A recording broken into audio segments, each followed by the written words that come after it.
En esto pensad.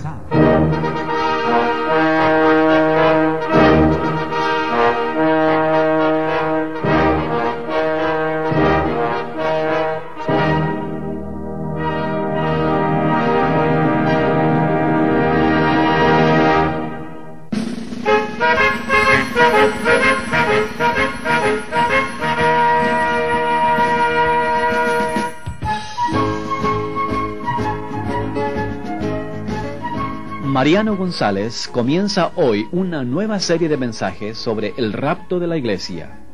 Los títulos de estos mensajes son: El rapto es elevación, el rapto y la revelación, el rapto y la gran tribulación, el rapto y la retribución, el rapto y la celebración, y el rapto y la dominación. De seguro que usted no va a querer perder ninguno de estos interesantes mensajes por nuestro consejero.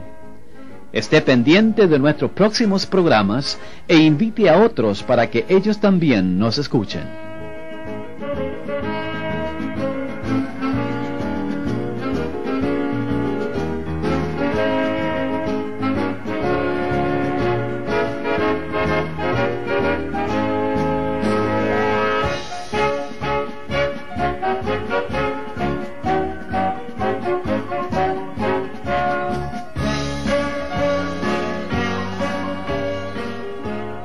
¿Qué es el rapto de la iglesia?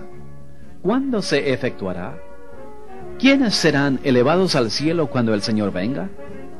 Estas y otras preguntas se procurarán contestar en el mensaje de hoy. Demos paso, pues, a nuestro consejero para que nos hable sobre el tema: el rapto es elevación. En el Antiguo Testamento hay unas 1500 referencias a la segunda venida de Cristo y más de 300 en el Nuevo Testamento. Por cierto, de cada 3 versículos del Nuevo Testamento, uno hace referencia a ese evento portentoso del tiempo del fin. De acuerdo con las Santas Escrituras, el regreso de Jesucristo a esta tierra que lo crucificó se llevará a efecto en 2 fases. Llamamos a la primera de estas fases el rapto, y a la segunda, la revelación. Según la palabra profética más permanente, al rompecabezas de la historia le faltan unas pocas piezas para quedar completo. La mayoría de las piezas ya están en su lugar, donde se han ido colocando a medida que avanza por su cauce el arroyo de la historia. Entre las piezas que faltan están el tribunal de Cristo, las bodas del Cordero, la manifestación del Anticristo, la gran tribulación, la batalla del Armagedón, la revelación, manifestación o regreso actual de Cristo en grande poder y gloria, el milenio, la rebelión final de Satanás, el juicio del gran trono blanco y los cielos nuevos y la tierra nueva. Según el esquema escatológico, el próximo evento en el orden profético que debe acontecer es el rapto de la iglesia, o sea, la primera fase de la segunda venida de Cristo. La palabra rapto no se encuentra en la Biblia. Esto no hace menos bíblica la doctrina del rapto, sin embargo. La Biblia Reina Valera, así como una buena parte de las versiones de la Biblia castellana, usan la palabra arrebato en lugar de rapto.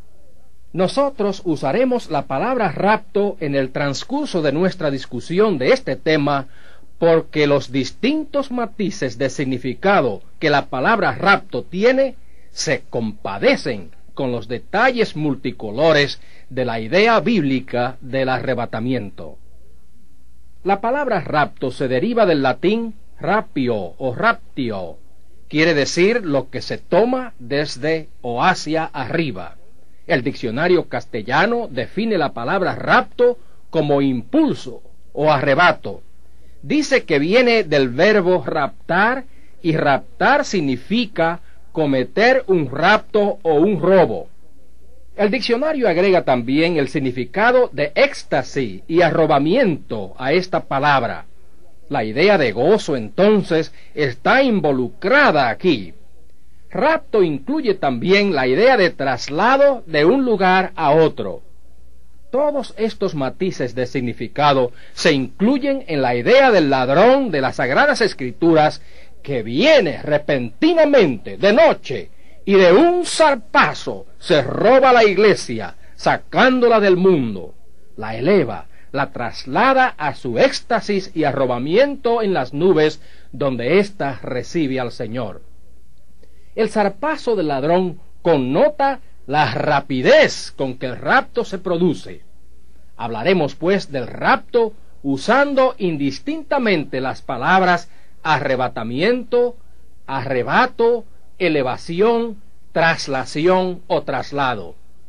El Nuevo Testamento, escrito originalmente en griego koiné, usa a lo menos 5 palabras distintas en conexión con el adviento o advenimiento de Cristo por segunda vez. Algunas de estas palabras tienen su equivalente o traducción propia y castellana, mientras que a otras que no se ha sabido traducir, las hemos forzado en nuestra lengua transliterándolas, o sea, castellanizándolas. La primera de estas 5 palabras es, por supuesto, la palabra venida. La segunda es parusía, que aunque usted no lo crea, aparece en el diccionario de nuestra lengua transliteralizada. La tercera es la palabra arrebato, la cuarta es la palabra epifanía y la quinta es la palabra revelación.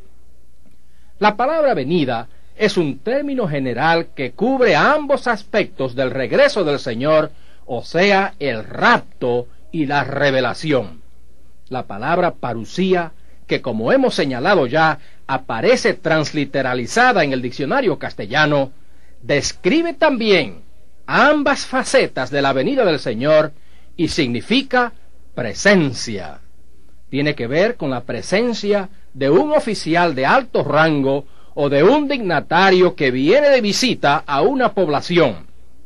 La palabra arrebato, contrario a lo que pasa con las palabras venida y parusía, que se usan para las dos fases de la venida de Cristo, se usa únicamente en el Nuevo Testamento para designar la primera faceta de esta venida o rapto.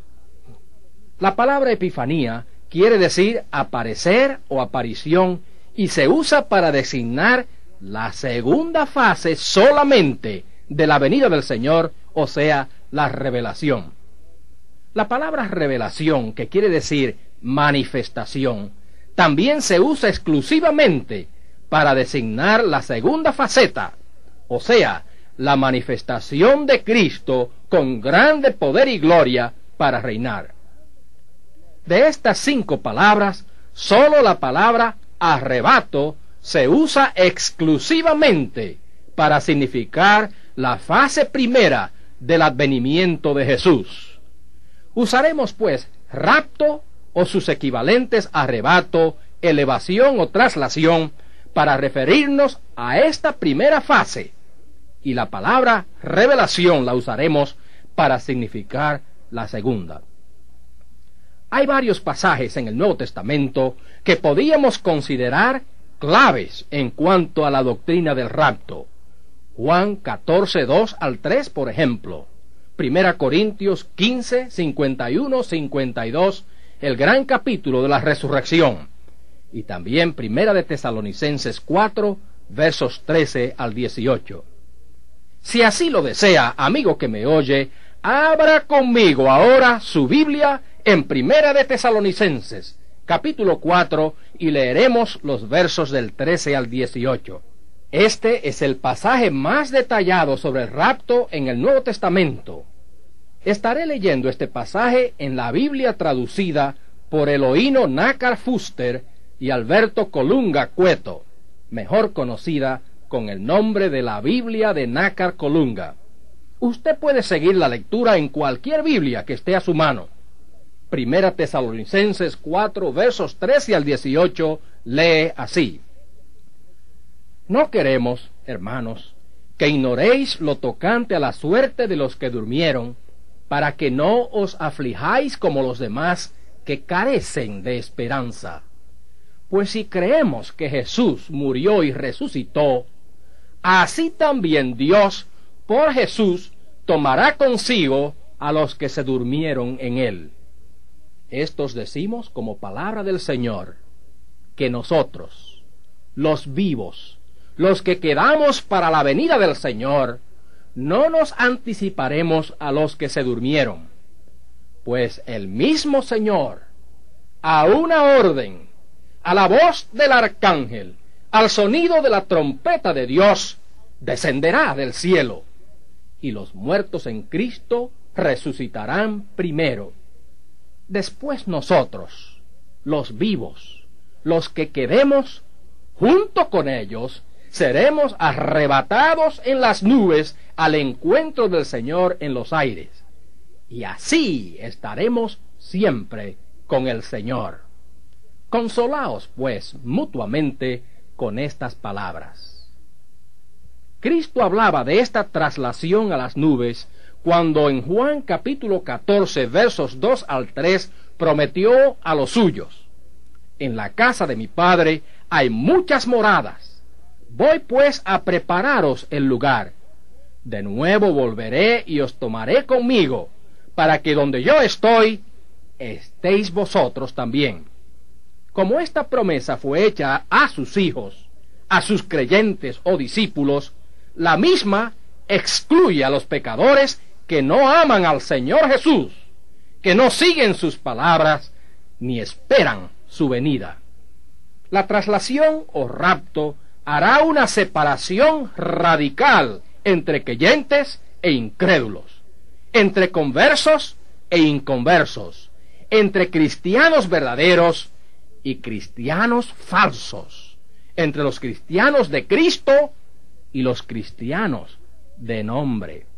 Si usted pone sobre una mesa 7 pedacitos de madera y 7 clavos, y luego les acerca un poderoso imán o magneto, ¿qué pasará? Pues se produce una separación de elementos. Los elementos de madera se quedan inmóviles sobre la mesa, mientras que los elementos de metal o clavos se adhieren rápidamente al imán. Carísimo amigo de la radio, Jesucristo bajará del cielo a las nubes y como un poderoso imán atraerá hacia sí mismo a los suyos. Los que no son de él se quedarán en este suelo maldecido y condenado al juicio. ¿Es usted como un trocito de madera o como un clavo? ¿Es usted de Cristo o pertenece usted al otro amo? ¿Ha sido usted regenerado por el Espíritu Santo o todavía vive en el mundo energizado por el espíritu antisanto?